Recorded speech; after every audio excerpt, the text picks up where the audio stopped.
Today I'm here with Mr. Andrew Cornelio, who are the sales director of sales marketing of Radisson Blue Resort of him. That's correct. Okay, and he has a lot of experience about work, and I'm very excited to be with him today. Okay, well, thank you very much. Thank you for coming, and thank you for selecting me to be your subject. Okay, thank you.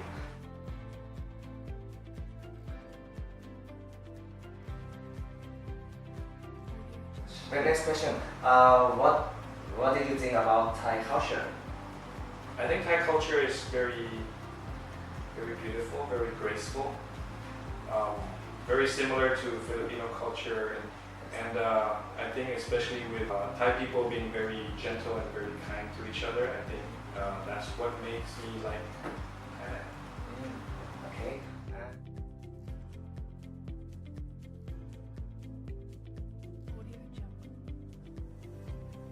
And why did you choose Thailand as your working direction? It's comfortable. Thailand is very comfortable, and as I said, it's very similar to the Philippines. The people are very similar to each other. We look the same. Yes. So, very nice weather compared to the Philippines. The Philippines have a lot of typhoon, hurricane, earthquake.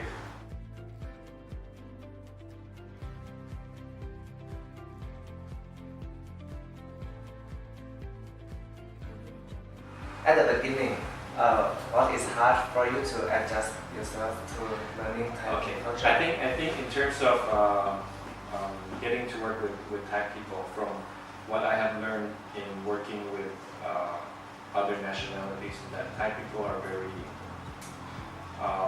I wouldn't want to use the word lazy, but very chill out. Like, oh, it's okay. Oh, I've been right. We can do tomorrow. So it's not urgent. Like, unlike if I work with people from India, people from the Philippines, people from Japan, they are very hardworking. Thai people also very hardworking, but there's this little sense of, I've been right. And it's always okay. Everything will turn out good.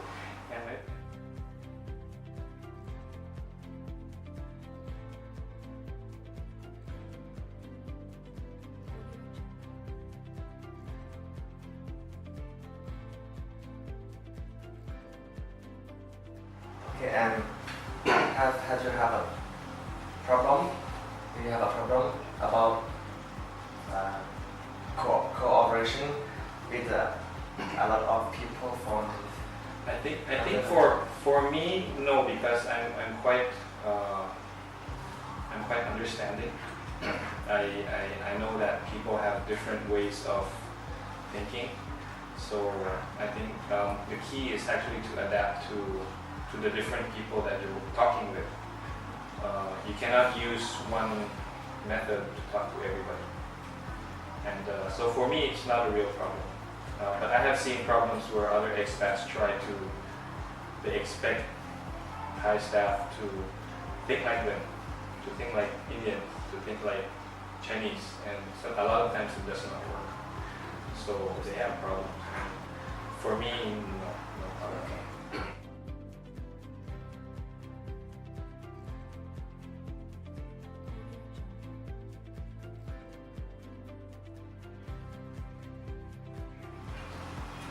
Okay, so thank you very much, Mr. Andrew Cornelio, for kindly being our guest today, and you have given us so much useful information. Okay, ขอบคุณครับ Thank you very much. ขอบคุณครับ Okay, สวัสดีครับ สวัสดีค่ะ Okay, I'm here with Mrs. Mackey, who are the president of the Rainbow Room Foundation. Yes. Okay, Yes. and I'm very excited to be with her today. Thank you very much. I'm excited too. Okay.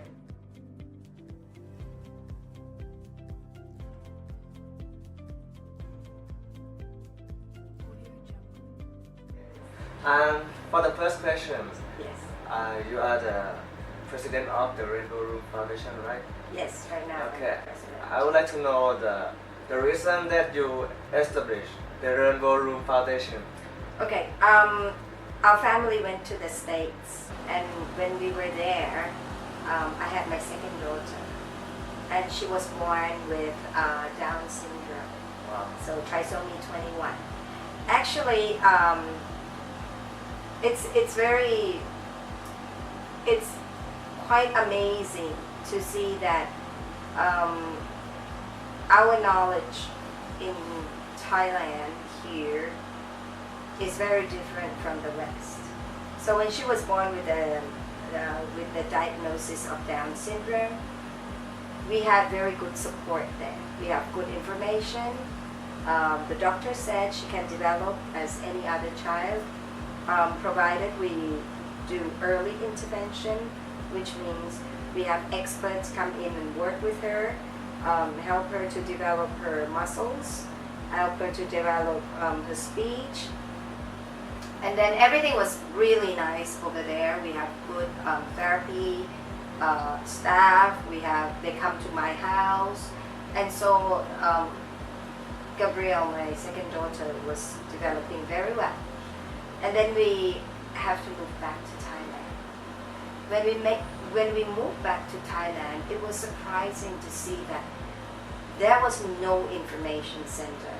There was no one to provide positive information about a child with special needs. So we found out that most information comes from doctors, and usually doctors don't have a lot of time to explain. It gives us the distorted viewpoint about people with special needs. We think they cannot do a lot of things. We think that they will have a difficult life. They think that they are suffering, which is not true. Right? So we means I myself and other 8 friends got together and we talked, said, so how do we find a place to give parents the right information, sharing of experience, sharing of encouragement, and then empower them with knowledge. Is there a place in Thailand? There was no place. So we said, well, if there's no place, then we're going to start it out. Wow.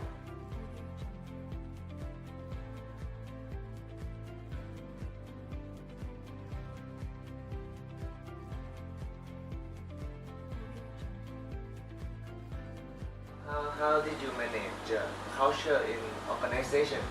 In our organization, well, actually, the concept of understanding special needs is from the West. West.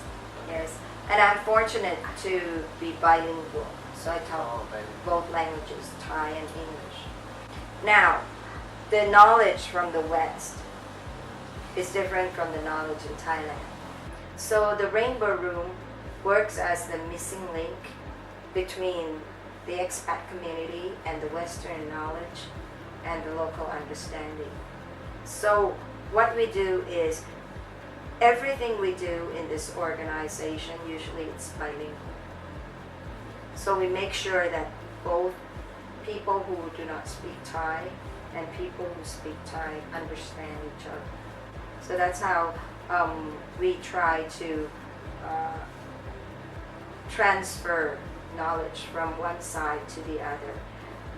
A lot of people who relocate to Thailand, they have no idea what is where. Like if they come in with a child with special needs, their son or daughter, then they don't know where to take them. But Thai community has this knowledge. So we take that knowledge and give it to the Westerner. Yet the Westerner understand a lot better about perception of special needs, ways to help, intervention program, parenting. Now those set of information, we transfer it back into the local community. Wow. So we work like both ways. So I think managing it, the most important thing is the language. Knowing the language helps. Second thing is knowing the culture. You know.